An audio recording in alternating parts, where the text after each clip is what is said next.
Welcome all of you on my YouTube channel economics with excellence. जैसा कि आप जानते हैं कि हम थ्योरी ऑफ प्रोडक्शन स्टडी कर रहे हैं और आज हम इसका फोर्थ पार्ट करेंगे, जिसमें कि हम स्टडी करेंगे कि इलास्टिसिटी ऑफ टेक्निकल सब्स्टिट्यूशन क्या होता है और इसकी जो अगर हम इसको फॉर्मूला के माध्यम से समझेंगे तो इसको किस तरह से फॉर्मुलेट किया जाता है।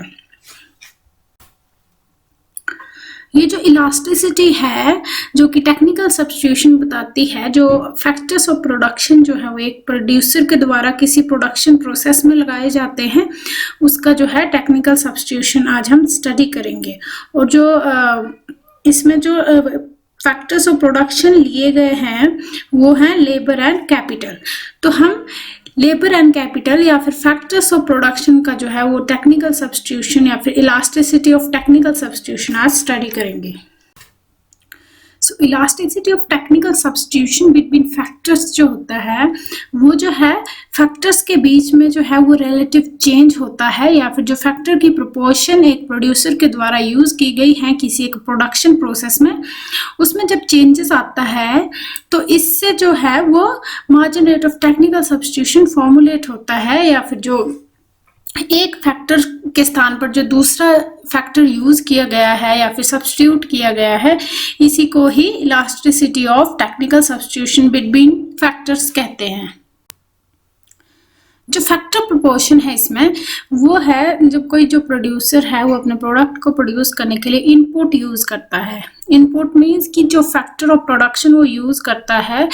वो जो है फैक्टर के जो है वो प्रोपोर्शन कहलाते हैं, या फिर इसका जो रेशियो होता है उसको फैक्टर प्रोपोर्शन कहते हैं। फैक्टर्स का जो रेशियो होता है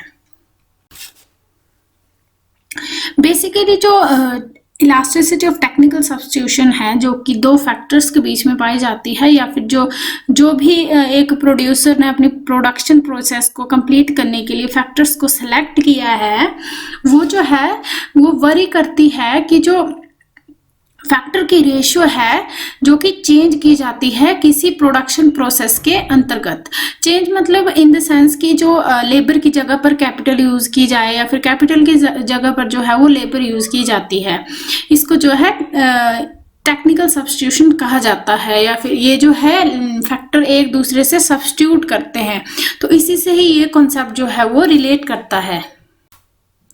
और ये जो रेशियो है वो इसीलिए चेंज होती रहती है क्योंकि जो फैक्टर की प्राइजेस हैं उसमें भी परिवर्तन आता है। अब जो फैक्टर्स है उसके प्राइजेस में परिवर्तन आएगा तो एक जो रैशनल प्रोड्यूसर है वो महंगी जो फैक्टर ऑफ प्रोडक्शन की जो विधि है उसको यूज नहीं करेगा, और वो जो है सस्ती जो टेक्निक है उसके साथ जो है वो महंगी का सब्स्टिट्यूट करेगा। इसीलिए जो है इसका जो है सब्स्टिट्यूशन होता है। और फैक्टर ऑफ प्रोडक्शन के सब्स्टिट्यूशन का कारण यही है कि जो फैक्टर की प्राइसेस में परिवर्तन आ रहा है उससे जो है ये चेंज होता रहता है। इसलिए जो है ये सब्स्टिट्यूशन जो है ये बहुत ही इंपॉर्टेंट है, जिसको कि elasticity of technical substitution between factors कहा जाता है। अब ये जो इनपुट्स की जो टेक्निकल सब्स्टिट्यूशन है इसको मैं आपको फॉर्मूला के माध्यम से समझाऊंगी। जैसा कि आप जानते हैं कि जो K है वो कैपिटल को रिप्रेजेंट करता है और L जो है वो लेबर को रिप्रेजेंट करता है। इसीलिए जो इलास्टिसिटी ऑफ टेक्निकल सब्स्टिट्यूशन है उसको इस तरह से भी रिप्रेजेंट किया जा सकता है, that proportionate change in the ratio of input capital and labour used divided by proportionate change in the marginal rate of technical substitution।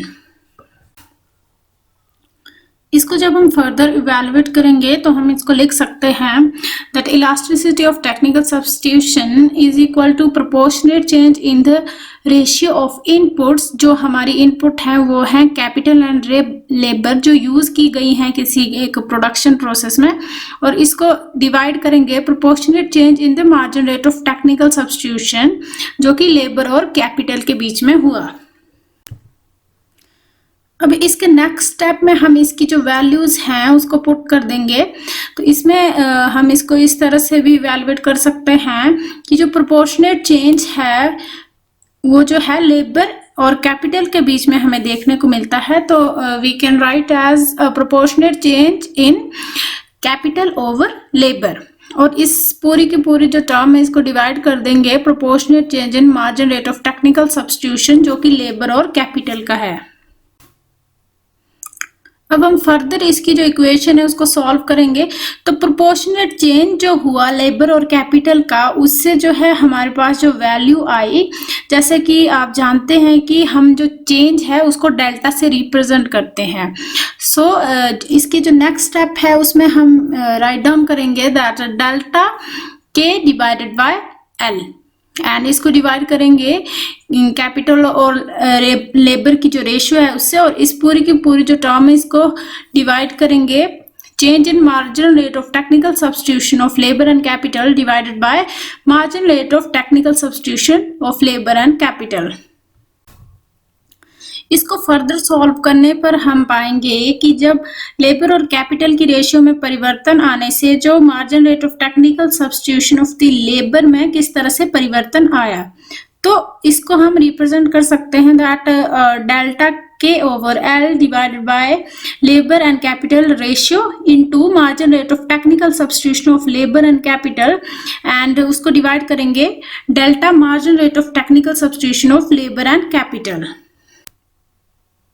सो जी ये जो प्रोसेस है हमारी पूरी की पूरी, ये जो है margin rate of technical substitution को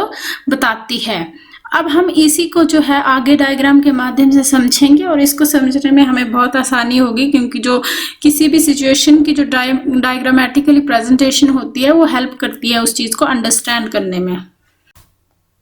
इस डायग्राम में आप देख पा रहे हैं कि जो OX एक्सिस पर लेबर ली गई है और OY एक्सिस पर जो है कैपिटल ली गई है,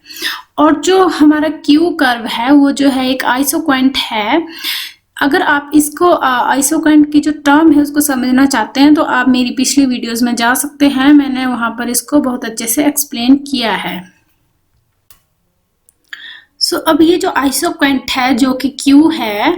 वो जो है कैपिटल और लेबर की जो रेशियो यूज की गई है किसी प्रोडक्ट को प्रोड्यूस करने के लिए उसको बता रहा है। जैसे कि आप इसके जो पॉइंट A है उसमें देखेंगे तो आप पाएंगे कि जो यहाँ पर कैपिटल की रेशियो है वो O से K1 तक यूज की गई है, और इसमें जो लेबर की रेशियो यूज की गई है वो है O से L1, जो कि किसी एक प्रोडक्ट को प्रोड्यूस करने के लिए यूज की गई है। अब इसके नेक्स्ट फेज में क्या होगा कि मान लीजिए कि जो लेबर है उसको जो है सब्स्टिट्यूट किया गया है कैपिटल के लिए, तो इससे क्या होगा कि जो आइसोक्वांट पर पॉइंट है वो A से B पर मूव हो जाएगा। इस पॉइंट पर जो है कैपिटल की K2 जो यूनिट्स है वो यूज की गई है और लेबर की जो है L2 यूनिट्स का जो है वो यूज किया गया है, जिसको जो है वो OB रे से दिखाया गया है। ये जो लाइन आप देख पा रहे हैं और B के बीच में, ये जो है सब्स्टिट्यूशन के बाद का जो पॉइंट है वो है।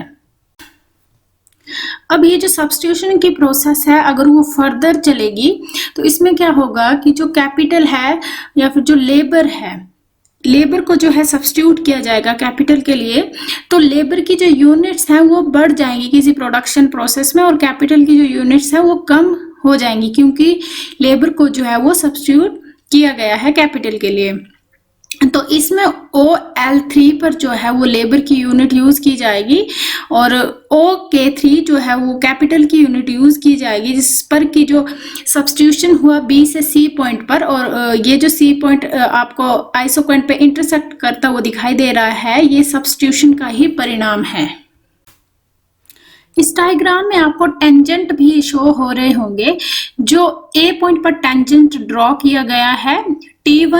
T1 जो टेंजेंट है वो जो है margin rate of technical substitution of labour को दिखा रहा है, और सारे के सारे जो टेंजेंट है जो कि B पॉइंट पर भी है और C पॉइंट पर भी आपको दिखाई दे रहा है। B पॉइंट का जो टेंजेंट है T2 और C पॉइंट का जो टेंजेंट है वो T3 है। तो ये जो टेंजेंट्स हैं ये margin rate of technical substitution of labour और कैपिटल को दिखा रहे हैं। तो जैसे कि आप इस डायग्राम में देख पा रहे हैं कि जो टेंजेंट T2 है उसकी जो स्लोप है टेंजेंट T1 से जो है वो कम है, और जो टेंजेंट T3 है उसकी जो स्लोप है वो T2 से कम है। सो ये जो टेंजेंट है वो शो करते हैं कि जो margin rate of technical substitution होता है जो कि फैक्टर्स का होता है वो जो है प्रोपोर्शनेट चेंज दिखाता है। ये जो स्लोप्स में परिवर्तन आ रहा है ये जो है प्रोपोर्शनेट चेंज है लेबर और कैपिटल की रेशियो का। इसीलिए जो है हम margin rate of technical substitution को इस तरह से भी क्लासिफाई कर सकते हैं that margin rate of technical substitution between labour and capital is equal to proportionate change in the factor proportion divided by proportionate change in margin rate of technical substitution of labour and capital. Next इसमें हम दो topic जो है वो discuss करेंगे that convexity of isoquant and elasticity of substitution and second है elasticity of substitution and factor price ratio। As you know that isoquant की जो शेप है वो कन्वेक्स होती है और इसकी जो कन्वेक्सिटी है वो elasticity of substitution को किस तरह से जो है वो प्रभावित करती है उसको आज हम स्टडी करेंगे। जो एक isoquant है वो जितना ज्यादा कन्वेक्स होगा उस पर जो इलास्टिसिटी ऑफ सब्स्टिट्यूशन है वो उतनी ही कम होगी और इसके विपरीत जब एक आइसोक्वांट जो है वो जितना कम जो है वो कन्वेक्स होगा उस पर जो इलास्टिसिटी ऑफ सब्स्टिट्यूशन है वो उतना ही ज्यादा होगा। ये चीज जो मैं आपको अपनी पिछली वीडियो में समझा चुकी हूँ और जैसा कि मान लीजिए कि दो फैक्टर हैं वो जो है वो परफेक्ट कॉम्प्लीमेंट है एक दूसरे के, तो उनकी जो आइसोक्वांट है वो राइट एंगल की जो शेप है वो धारण कर लेती है जो कि उसकी जो इलास्टिसिटी है वो 0 के इक्वल होती है। और इसके अलावा जब दो फैक्टर्स ऑफ प्रोडक्शन जो है वो सब्स्टिट्यूट करते हैं एक दूसरे के साथ या फिर जो है वो परफेक्ट सब्स्टिट्यूट होते हैं एक दूसरे के, उस सिचुएशन में जो आइसोक्वांट है वो जो है वो स्ट्रेट लाइन का हो जाता है और इसमें जो है इलास्टिसिटी ऑफ सब्स्टिट्यूशन जो होती है उन फैक्टर के बीच में वो इनफाइनाइट तक हो सकती है। तो ये सारी चीजें मैं आपको अपनी पिछली वीडियो में समझा चुकी हूँ, तो आप मेरी पिछली वीडियो को देख सकते हैं। जो सेकंड पॉइंट है इसमें वो है elasticity of substitution and factor price ratio. इसको हम इस तरह से भी डिफाइन कर सकते हैं that elasticity of substitution is equal to proportionate change in the capital labour ratio divided by proportionate change in the ratio of r divided by डब्ल्यू। सो यहाँ पर जो आर है वो कैपिटल को दिया जाने वाला जो है वो प्राइस है। जो कैपिटल एक प्रोड्यूसर के द्वारा यूज की गई उसका जो भुगतान है वो